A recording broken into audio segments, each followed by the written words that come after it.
my name is Lucia Dinit, and I welcome you to our next episode. Today, I would like to speak with you about the smartphone becoming an essential part of our lives. And today, I have Laurent Antonczak, who is my guest. He is an expert in smartphone technologies and digital strategies. He is an award-winning researcher and practitioner with extensive experience in the universities in France, in New Caledonia, and New Zealand.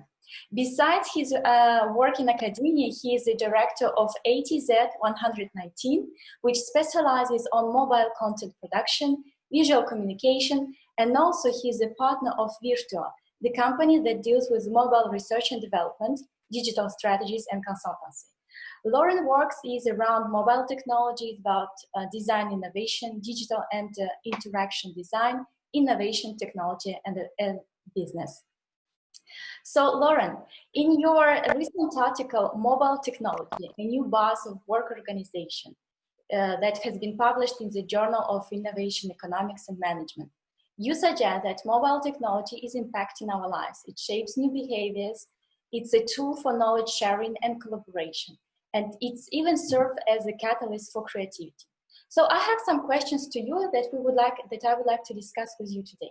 Smartphones have both attributes and limitations. It's also what you wrote in your article. They give us access to all sorts of information, anytime and any place.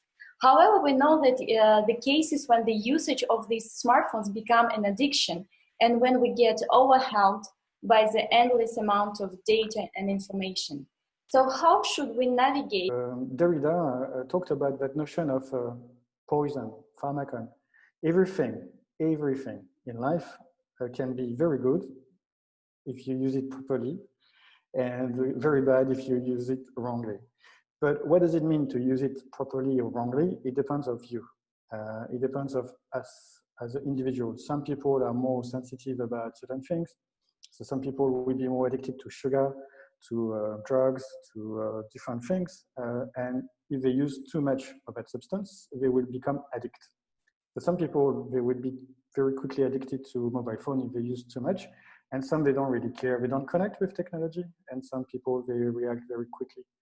So it really depends of how much, or who you are, in which context as well, for what purpose, and yeah, how many times as well. Some people are very good to be rigorous about how do they use the smartphone and when, and some people it's 24/7, and yes, 24/7, you've got to burn out, of course. I've got a question for you. Do you sleep beside your phone, or do you put your phone in another room? No, it's in the same room. Yeah, for me, it's not. It's a different room. So, this is an answer, a beginning of answer. So to avoid addiction, you put your phone in a different room and you shut down and you say, this is over. And some people will say, well, yeah, but I use the alarm. Well, buy an alarm clock. It doesn't cost very much. Yeah. So, but you need to manage those times between when do you use it, where do you put it, and how many times do you touch it a day, and for what purpose as well. Okay? Yeah. Same thing, you know, there are all those etiquette issues now when people are going out, speaking with you, and all of a sudden people will start texting. Yeah. Well, do you want to be with people and to have a kind of a bonding experience, or do you want just to? I invented a word. I'm not sure if it's existing. I call it scurfing. Scurfing is a blend between to skip and to surf. People like me, with that thing white here from the 80s, we used to surf the web. Do you remember that expression? Yes. I surf the web, like a surfer. But the new generation, Generation Z now, they skip. They just jump from one. And if you put surf and skip, it's a scurfing, basically. So they surf the net, but they jump and they don't really engage with the content.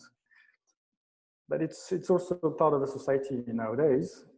So yeah, where do you want to position yourself? Do you want to be a transporter and curve the net?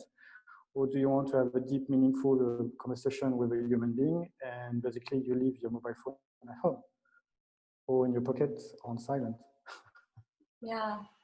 That's actually made me think about this notion of a deeper engaging creation of a deeper engaging connections with the people, with audience, or with the community.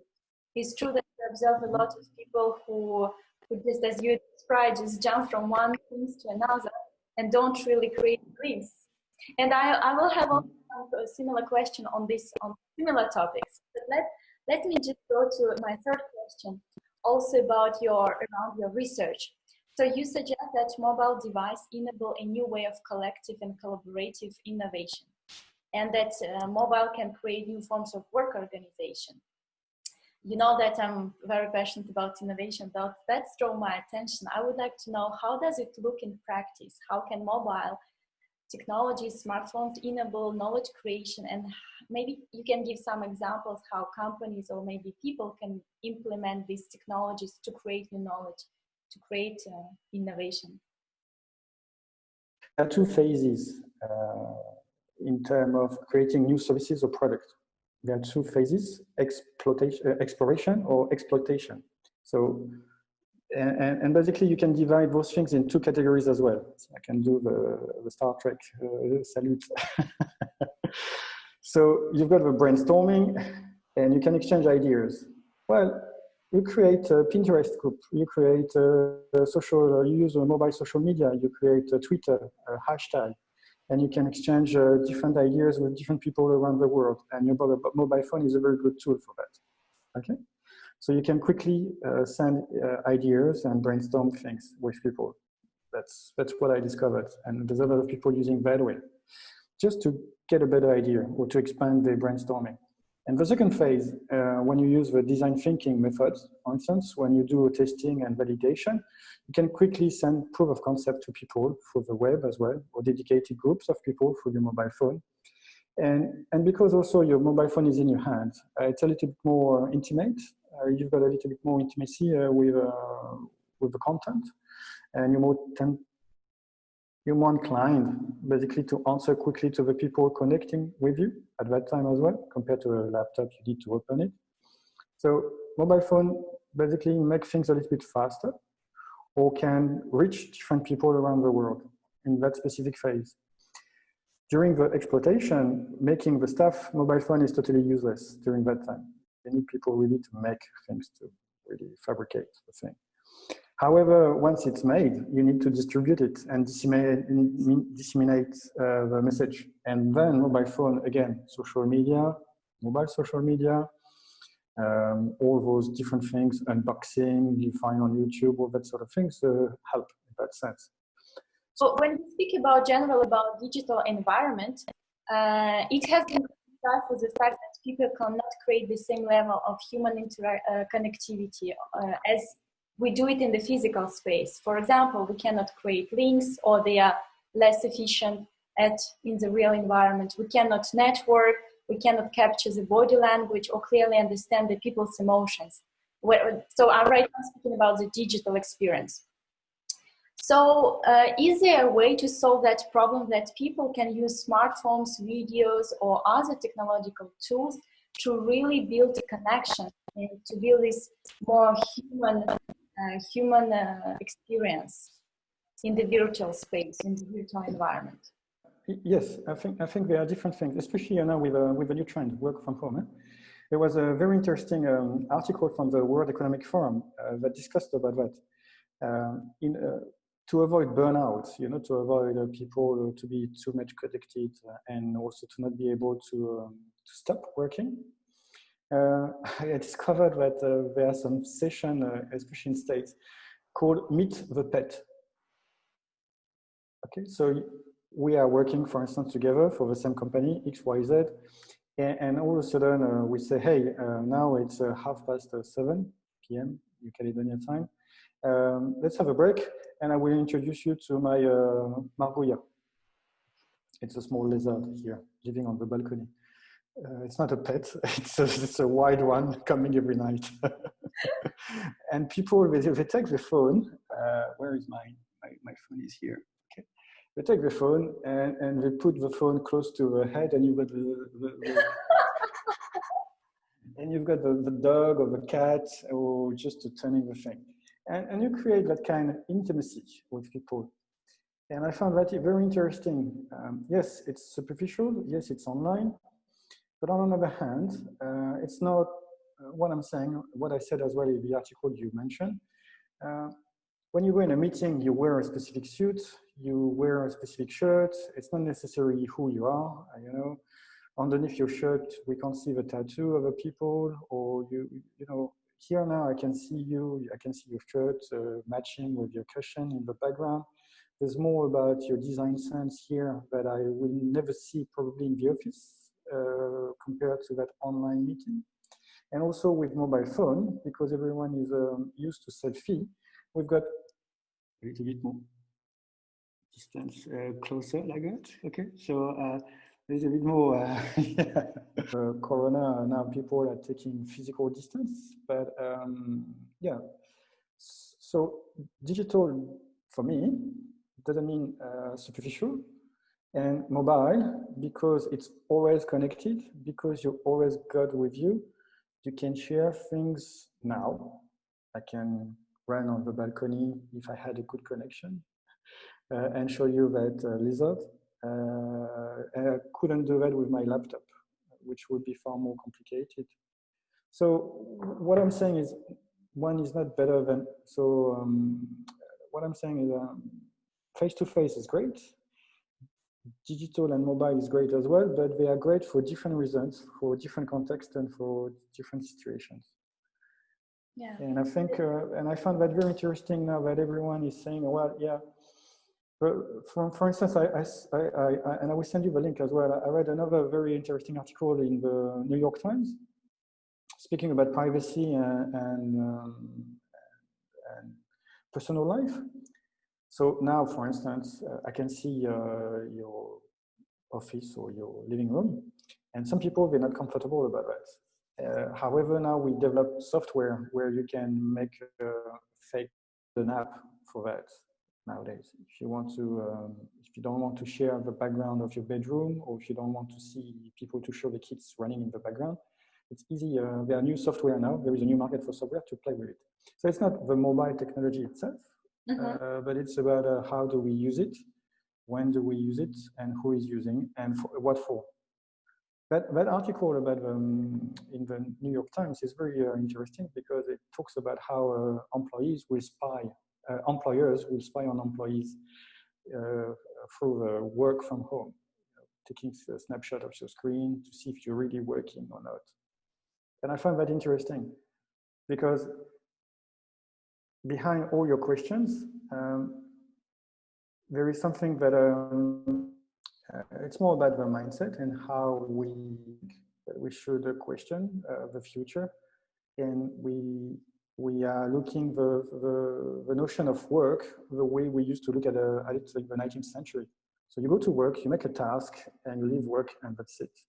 And for me, in my last 15 years in my life, or even 20 years, involved with the design community and education as well, we don't work that way anymore. Even in the knowledge economy, we work more on a project mode. So we don't care about, are you at your office at 9 o'clock in the morning? No, you need to finish that project. You've got so many hours. You want to work 20 hours in a row, fair enough. If you can do it, do it. You know. So rather to look at people, task, it's more about looking at outcomes, and mobile technology can give you the flexibility to manage those outcomes whenever is most suitable for you. And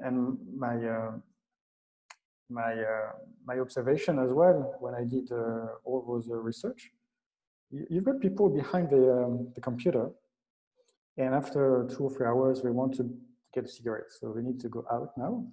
And when they go out for a cigarette, first thing they do, they check the emails on the phone.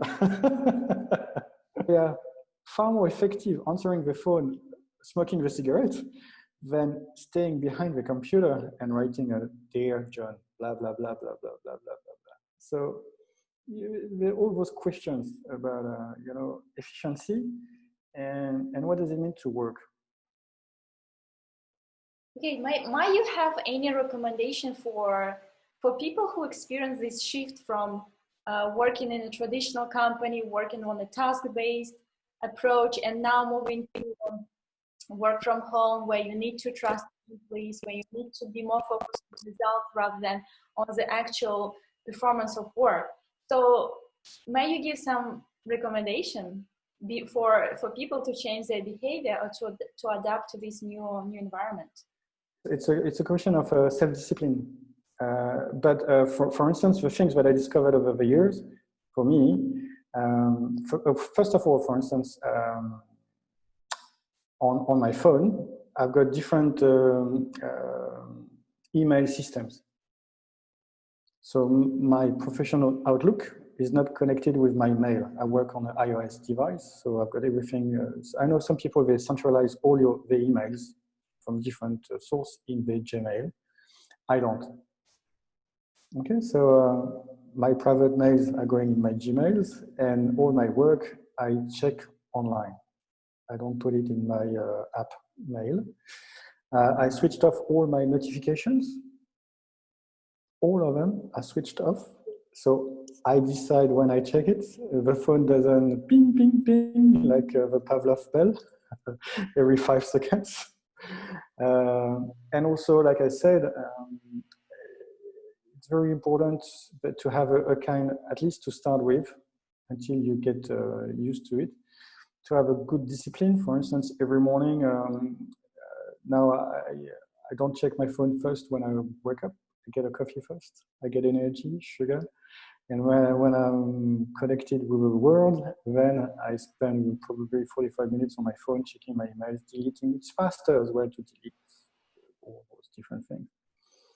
And then when I've got that kind of list of things that happening through my mails, then I go on a computer and then I write long emails or invoices or research paper like that on a computer. I spoke with a guy who is running 6 different restaurants in the Pacific, and he's a CEO of a chain of 6 restaurants. And he said, I need them because I need that device to answer quick questions, quick travels, all that sort of things. But he said, putting a phone in my bedroom is bad feng shui. I don't want to have a phone in my bedroom. I don't want to have a TV in my bedroom. He said, for me, a bedroom, it's to play or to sleep. Yeah, it also comes with the question that we discussed previously about the balance. How do you balance? And what you said is what I'm taking for myself is like, you need to have discipline, self-discipline. You need to stay focused, turn off your notifications when you work, and really find the balance when you want to work or have some leisure time on your phone, but also when you want to connect with your friends or with your family, and really find the balance of how to use the smartphone as a tool.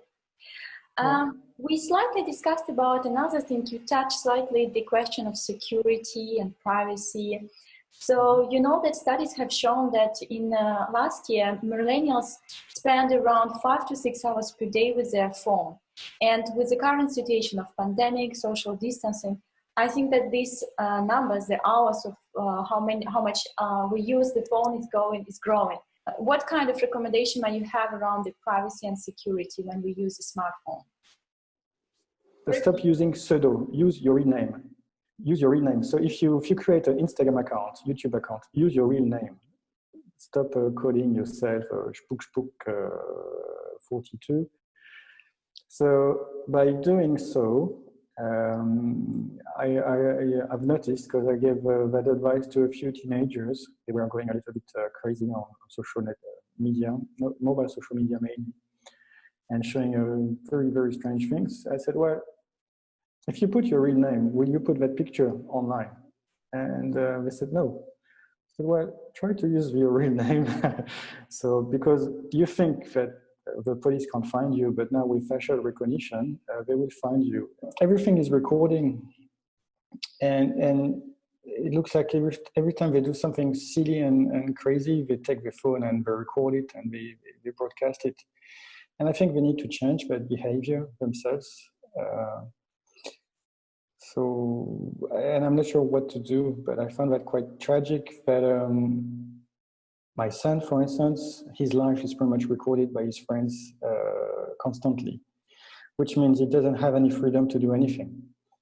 So, you know, back in my time, we used to go out and drink in bars and nightclubs, and there was always someone going on the bar, standing on the bar, getting half naked and so drunk, and everyone was talking about that person the next day.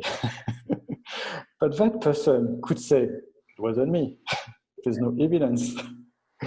But now, within a minute, you've got about 1 billion views around the world if you do that kind of stuff. And I think people need to control themselves, saying, well, you see that, you laugh, but you don't need to film it. Have a little bit more respect for each other, or decency. I'm not sure how you want, be humble. I'm not sure how you want to call it. Be more respectful as well about privacy of others. So yes, you will be a star and you will have a lot of hit on YouTube if you show that kind of video. But on the other hand, do you have to show that video? That's a good advice. To really take the responsibility for your actions and for what kind of context are you putting online. Yeah, and can I add one more thing? Because if it's something that really annoys me at the moment, yeah, I need to say that. I mean, I see so many people, especially here in New Caledonia, there's a lot of tourists. They go out, they just get out of a taxi or a bus, they take a picture with a mobile phone. They go for a restaurant, they take a picture of the food. My question is, what are you doing with all those pictures? To all those people listening, what are you doing with all those pictures? And do you realize that because of that, we need to create data center? Because of data center, we need to create energy companies. Because of that, we need to kill the planet. So can you stop taking pictures and pay attention? But that's true that every time when we put any photo or video online, there is a data center that works, there is a server that is working and producing energy and have the emission, CO2 emission. Yeah. So yeah, we need to be very conscious about that. Yeah, but again, it's so easy to have that sort of things and check. But yeah, people don't really think, or we don't make people more aware enough that that kind of device is using far more energy than the fridge.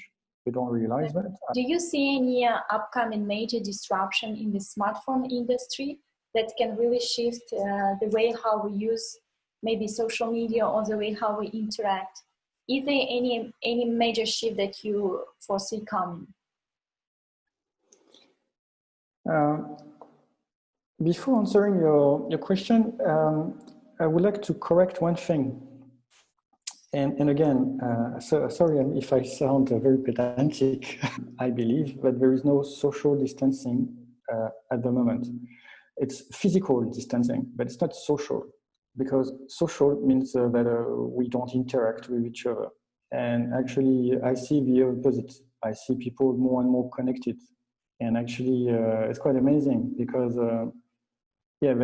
people are more communicating with each other using different means, and mainly mobile phone, okay, a phone call, a quick Skype, Viber or Snapchat or whatever. So social distancing is the wrong naming. It's physical distancing.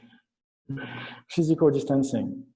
And physical distancing, it's creating different trends. And I think it's a good trend. But I'm not sure if it's a good trend or not. Because when I go to work, I commute. And most of the people, or average people, will commute 45 minutes, more or less, statistically around the world, in the OECD. And during that, again, what I found during my research, those things are super good to start preparing the work and also maximizing 1 hour of commute. Other people, we say, well, you should read a book and chill out. But again, if we look again, if we redefine the notion of work, what does it mean to work? Well, during your 8 hours, you should be able to have 2 hours of commuting, so working 6 hours in the office. And it's not because you check your email on that phone that you don't work. Actually, that work can be very effective. What I've seen over the last 10 years in the creative economy and in the cognitive industries, there is a push for what we call infotainment, information and entertainment. And I think we will go to that kind of, because of a knowledge economy, moving into the network economy, apparently. I think we will have a push where we will work without working. It will be a pleasure to work because it will be easy to work and it will be entertaining to work. And wearables, smartwatch or smart textile or mobile phone, they still exist, and, or smart glasses, whatever you want to call them, will play a role in enhancing that kind of mindset, because they will be the interface to have access to that kind of being, of way of being. Just out of my curiosity, you know, like when we speak about the innovation on any new technology coming up to the market, we always have the people who are resistant to change. So, yes. As with this with the deep penetration of technology in social media, smartphone, mobile technologies, how do we convince people, or how can we show the value of going mobile, going more, shifting the mindset from, okay, working from 9 to 6 towards more flexible hours or remote work? So how do we help people who have the high level of resistance to change to adapt to this new normality that is coming? Well, yeah, that's a very good question. Well, from what I've seen, and there is a very good, well, the OECD did a lot of research about it, and Nesta as well in UK did a lot of research about that. You need to have, well, you need to involve governments. So you need to have policies that will allow people basically to use them. Work from home. I'm not protected by the law, and also I've got a cost on me rather than my employer. So there's a lot of legal things, regulations that need to be thought through from, but probably from a government point of view. The financial here, investment as well. Like for instance in Finland, they decided, it's part of the constitution, every citizen have to have access to internet. So it's a big statement from the government. Many years ago, they made, and then to give access to the network to people to afford it. So those devices should be more affordable. Okay, and the third one also, it's training and support. There's some amazing stuff, you know, even in terms of health. You know, thanks to the new camera, now we can check the iris, and you can make a very good diagnostic of someone just checking the iris, thanks to those new technology, thanks to mobile technology as well. Infrared as well, that are used in airports. At the moment with the COVID, they were first developed for a mobile phone to check temperature, and they were first developed by the army many years ago, and moved to mobile phone 5 or 6 years ago as a beta, alpha test and beta test. And now they used it everywhere in Asia for checking COVID-19 and fever. That's really interesting how government can help to put in place or stimulate this development of radical change, radical innovation. Also, yeah. Has been discussed in some of the books in the management. I remember the book from Matsukato, who wrote about the entrepreneurial state. So she wrote a lot about how government can stimulate the development and help companies to develop breakthrough innovation. So Laurent, do you have anything else to add? Maybe some recommendation or some last words to the audience or for me? Well, for you, thank you. It's very enjoyable. I really like that conversation.